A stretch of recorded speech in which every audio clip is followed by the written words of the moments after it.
Selanjutnya, jasad perempuan dalam lemari.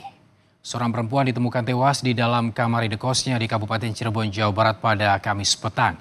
Jenazah korban ditemukan di dalam lemari dengan sejumlah luka di bagian kepala.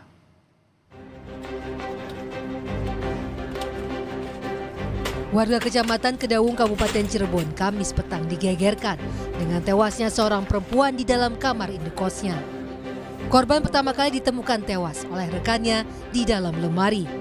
Polisi pun mendatangi lokasi kejadian dan langsung melakukan olah TKP. Polisi memeriksa sejumlah saksi serta rekaman kamera pemantau.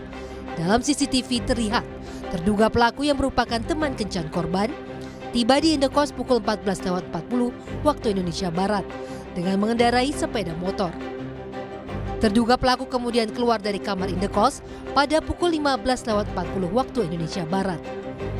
Tak butuh waktu lama, terduga pelaku akhirnya ditangkap polisi. Pelaku ditangkap saat sedang makan di pinggir jalan. Dari hasil pemeriksaan, pelaku tega membunuh korban karena kesal terhadap korban dan sempat cekcok terkait uang. Korban kemudian dianiaya pelaku hingga tewas dan jasad korban dimasukkan ke dalam lemari untuk menghilangkan barang bukti.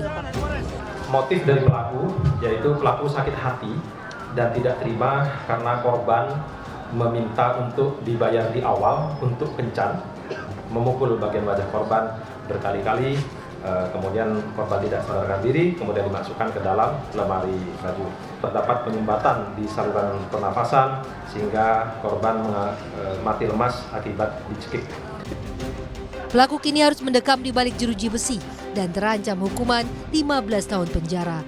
Muhammad Syahri Romdom, Kompas TV, Cirebon, Jawa Barat.